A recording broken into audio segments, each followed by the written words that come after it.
Assalamualaikum warahmatullahi wabarakatuh. Saya Eka Yulandari dengan NIM 2261211037. Di sini saya akan menjawab pertanyaan ujian tengah semester mata kuliah Akhlak dan Tasawuf. Dosen pengampu Bapak Ahmad Mahfudi MPD. Pertanyaan yang pertama yaitu bagaimana cara membuktikan secara ilmiah bahwa Al-Quran dan hadis adalah benar sehingga dijadikan standarisasi akhlak.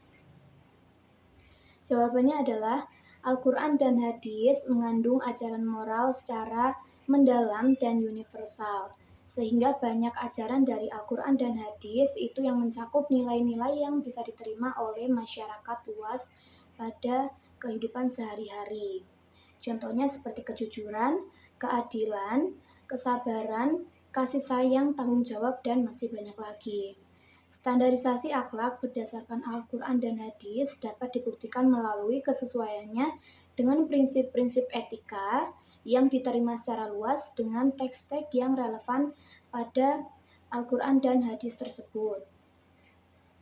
Sebagai contoh pada surah Al-Baqarah ayat 283. Ayat ini menekankan pentingnya kejujuran dan dalam bertransaksi dan tidak mengambil harta orang lain dengan cara yang tidak benar. Hal itu membuktikan bahwa Al-Quran dan hadis adalah benar sehingga dapat dijadikan standarisasi akhlak di kehidupan sehari-hari karena ayat tersebut mengandung nilai moral yang memang dapat diterima oleh masyarakat secara universal. Pertanyaan yang kedua, jelaskan 4 aliran tentang faktor pembentuk akhlak dan bagaimana pandangan Islam terhadap 4 aliran tersebut.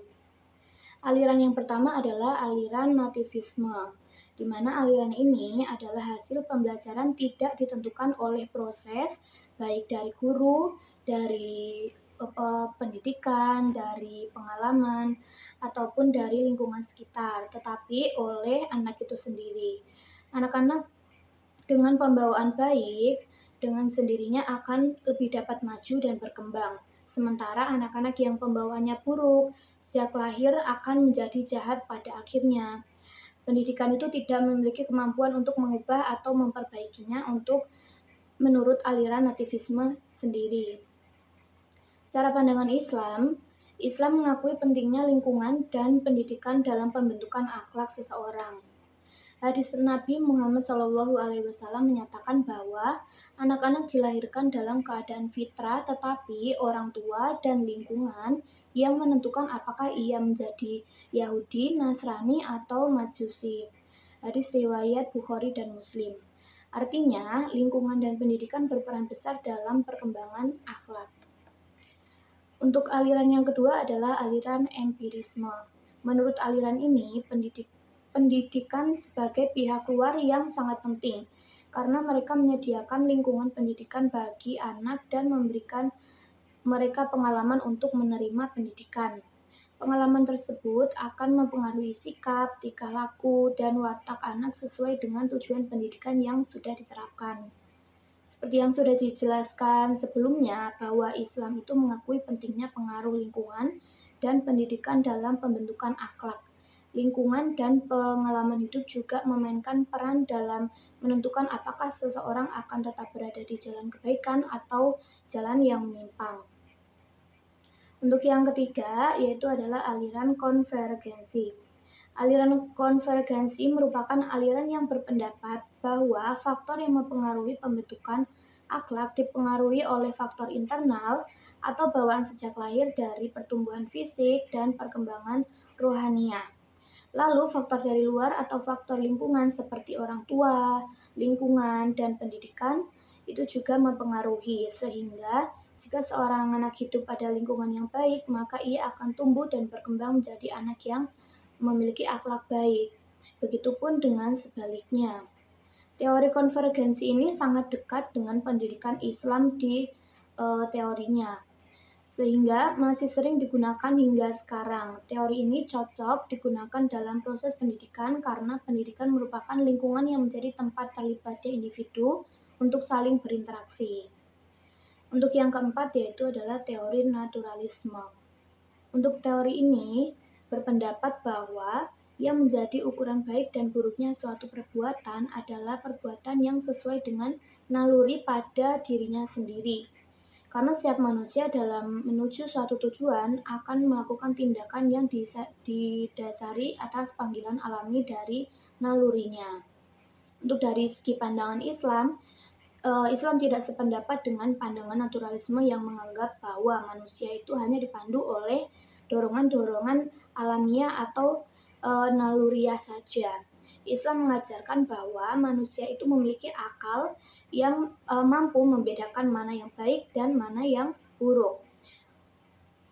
Akhlak dalam Islam bukan dari hasil dorongan naluriah semata, tetapi merupakan hasil dari kesadaran moral dan tanggung jawab kepada Allah.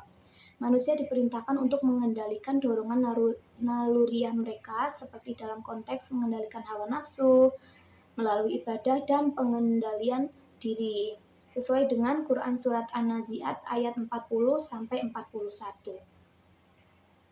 Pertanyaan yang ketiga yaitu Allah Subhanahu wa Ta'ala adalah zat yang maha sempurna dan tidak membutuhkan yang lain, termasuk ibadahnya makhluk. Mengapa kita harus berakhlak kepadanya? Sebutkan dan jelaskan bentuk-bentuk berakhlak kepada Allah. Allah adalah zat yang maha sempurna dan tidak membutuhkan ibadah apapun dari makhluk-makhluknya. Namun, kita sebagai makhluk yang diciptakan oleh Allah memiliki tujuan beribadah.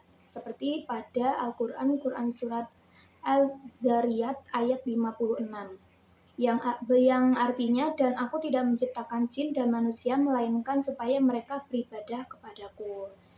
Ya, dari ayat tersebut, berakhlak kepada Allah bukanlah karena Allah yang membutuhkan kita, tetapi karena kita sebagai makhluk ciptaannya memiliki kewajiban untuk mengenal, menghormati, dan mengabdi kepada pencipta kita. Pentingnya akhlak terhadap Allah tidak dapat dipisahkan dari pemahaman tentang ketuhanan itu sendiri. Allah sebagai pencipta dan penguasa alam memiliki hak untuk dihormati dan juga ditaati, seperti yang sudah dijelaskan pada ayat tersebut. Akhlak terhadap Allah mencakup keyakinan yang kuat, pengamalan ibadah, serta penghindaran dari segala bentuk kemaksiatan yang sudah dilarang oleh Allah. Adapun implementasi akhlak terhadap Allah Subhanahu wa Ta'ala adalah dengan cara sebagai berikut. Yang pertama, beriman. Beriman yaitu dengan cara membenarkan dan meyakinkan akan adanya Allah. Selain itu, membenarkan dengan yakin dan keesaan Allah, baik dalam perbuatan menjadikan makhluk seluruhnya maupun dalam menerima ibadah dari segenap makhluknya. Dan yang ketiga yaitu dengan membenarkan dengan yakin bahwa Allah bersifat dengan segala kesempurnaan dan suci pula dari sifat kekurangan. Suci pula dari sifat menyerupai segala yang baru atau alam. Yang kedua bisa dengan bertakwa. Orang yang bertakwa adalah orang yang menjaga diri dari kejahatan dan memelihara diri agar tidak melakukan perbuatan yang tidak diridhoi Allah, serta bertanggung jawab mengenai sikap, tingkah laku, perbuatan, dan memenuhi kewajiban kepada Allah. Untuk yang ketiga yaitu ikhlas, yaitu senantiasa melakukan dan menjalankan ibadah dengan menjalani kehidupan dan peribadatan yang dengan ikhlas kepada Allah Subhanahu wa Ta'ala. Dan yang terakhir adalah tawakal. Tawakal adalah membebaskan hati dari segala ketergantungan kepada selain Allah dan menyerahkan segala keputusan sesuatunya kepada Allah Subhanahu wa Ta'ala.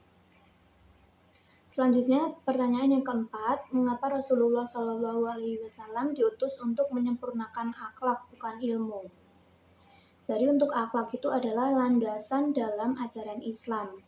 Jika akhlak seseorang itu baik, ia akan menggunakan ilmunya untuk hal-hal yang bermanfaat, menjalankan ibadah dengan khusyuk, serta berinteraksi dengan orang lain dengan penuh hikmah. Akhlak adalah refleksi nyata dalam pemahaman seseorang terhadap ajaran Islam. Oleh karena itu, penyempurnaan akhlak menjadi salah satu prioritas utama dalam risalah Nabi Muhammad SAW. Ilmu yang tidak disertai dengan akhlak itu bisa menjadi bahaya Misalnya, seseorang yang memiliki ilmu tetapi tidak memiliki akhlak dapat menggunakan ilmunya untuk menyakiti atau menipu orang lain.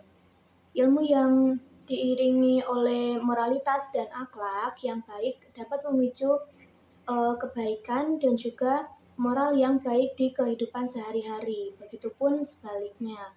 Apabila ilmu tidak diiringi dengan moralitas dan akhlak yang baik, dapat menyebabkan dan memicu sebuah kehancuran, baik pada tingkat individu maupun masyarakat.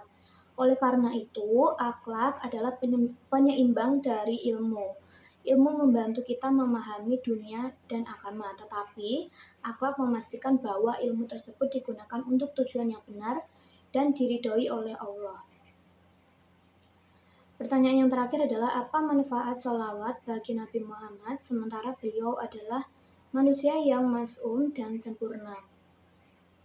Beberapa makna dan manfaat sholawat bagi Nabi adalah yang pertama adalah menunjukkan penghormatan dan pengakuan umat terhadap beliau. Sholawat adalah bentuk penghormatan dari umat Islam kepada Nabi Muhammad SAW. Dengan bersolawat, umat Islam langsung mengakui kedudukan beliau atau Nabi Muhammad SAW adalah utusan Allah yang membawa risalah Islam. Penghormatan ini memperkuat hubungan antara umat dan Nabi, serta menunjukkan cinta dan pengakuan atas jasa besar beliau dalam penyebaran Islam. Sekian jawaban dari saya. Terima kasih. Assalamualaikum warahmatullahi wabarakatuh.